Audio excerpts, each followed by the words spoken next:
본 영상은 클로바 더빙의 AI 보이스로 제작하였습니다. 안녕하세요. 이번 영상에서는 부산 에듀빅 사이트의 데이터 관리 메뉴에 대해 알아보겠습니다. 이번 영상의 순서는 화면과 같습니다.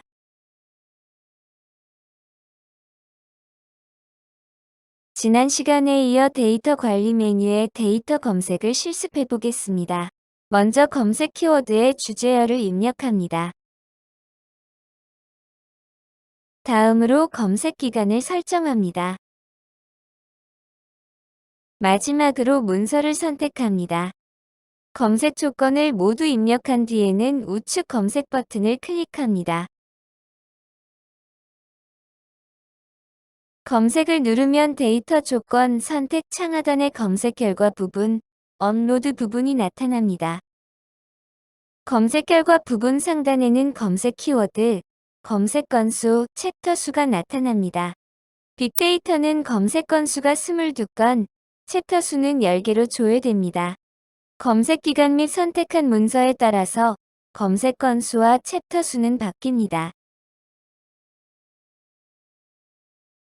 아래에는 데이터별로 제목, 날짜, 문서 종류가 제목이 나타나며 문서 일부도 함께 확인할 수 있습니다. 이때 문서에 포함된 검색 키워드는 파란색으로 표시됩니다. 그리고 각 문서를 클릭하면 전문을 확인할 수 있는 창이 뜹니다. 검색 결과는 하단의 더보기 버튼으로 더 확인할 수 있습니다. 검색 결과 확인 후 스크롤을 끝까지 내리면 검색 데이터를 업로드할 수 있습니다.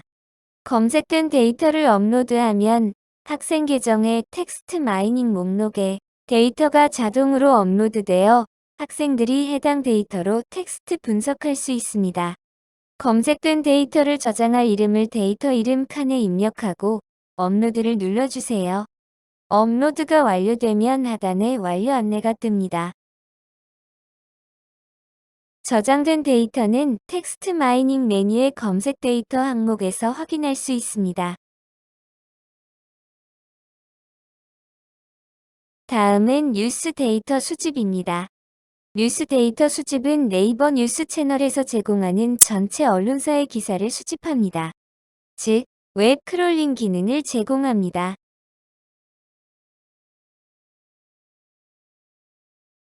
뉴스 데이터 수집 방법은 다음과 같습니다. 첫째, 데이터 검색과 동일한 방법으로 수집 키워드의 주제어를 입력합니다. 둘째, 수집 단위를 설정합니다.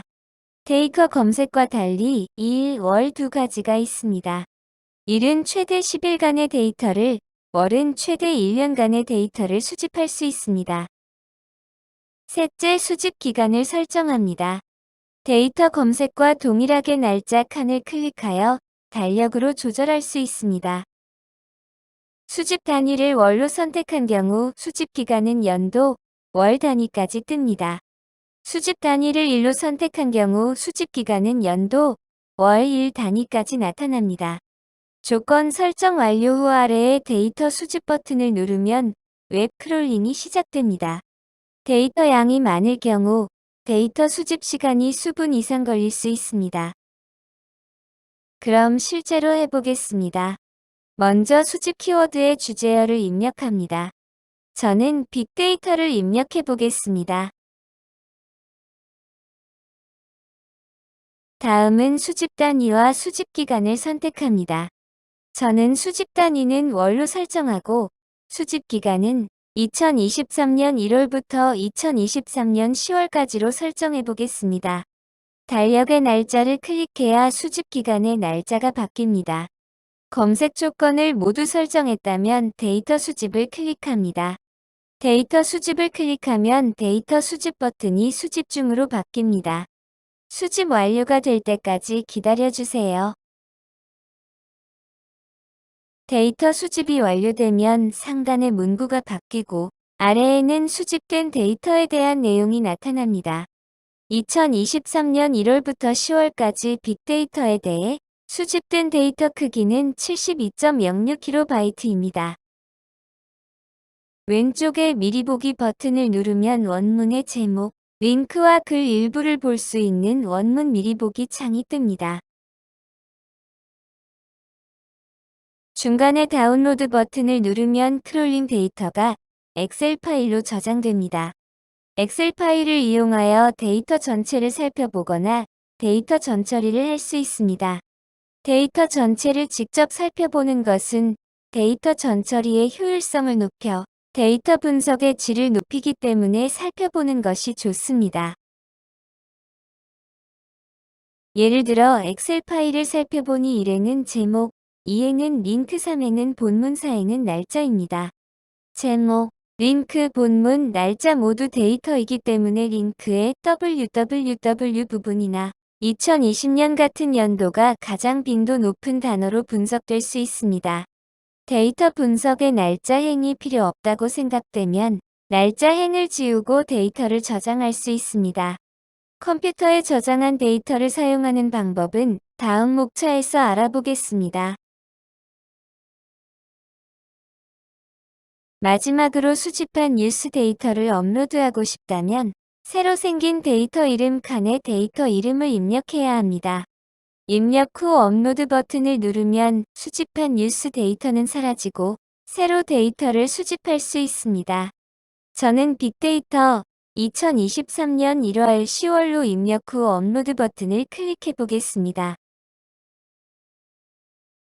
업로드한 데이터는 텍스트 마이닝의 수집 데이터에서 확인할 수 있습니다. 또한 해당 데이터는 학생 계정의 텍스트 마이닝 수집 데이터 목록에도 자동으로 업로드되어 학생들이 해당 데이터로 텍스트 분석할 수 있습니다. 추가로 데이터를 수집하기 위해 수집된 데이터는 업로드하거나 삭제를 진행해야 합니다.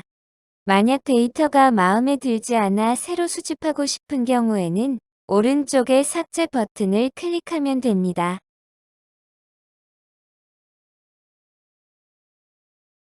마지막은 보유 데이터 업로드입니다. 먼저 오른쪽의 파일 선택 버튼을 클릭하여 컴퓨터에 저장된 데이터 중 분석하고 싶은 데이터 파일을 선택합니다.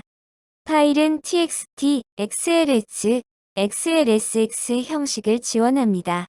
업로드 가능한 최대 데이터 용량은 500MB입니다.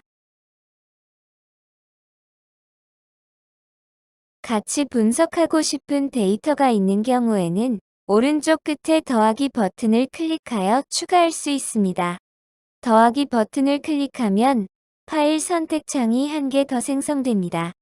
더하기 버튼을 통해 분할하여 업로드하는 경우에는 파일별로 챕터가 분리되어 추이 분석을 할 수 있습니다.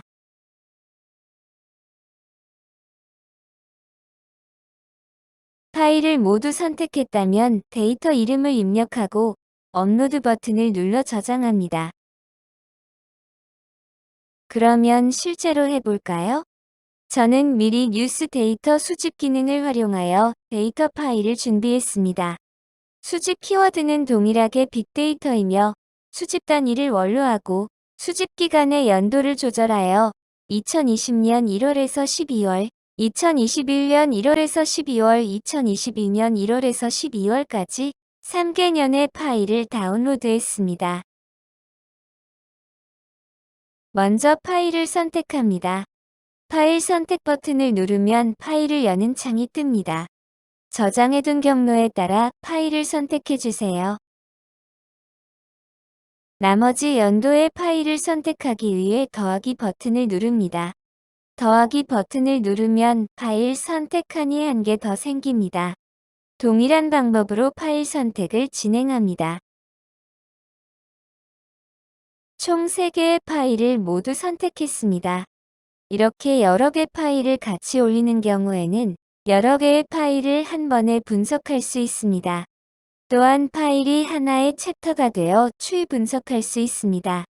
연도별 자료의 경우에는 추이 분석을 위해 순서대로 선택하는 것이 좋습니다. 연도별 파일이 순서대로 챕터가 나뉘어 연도 흐름에 따라 추이 분석을 할 수 있습니다.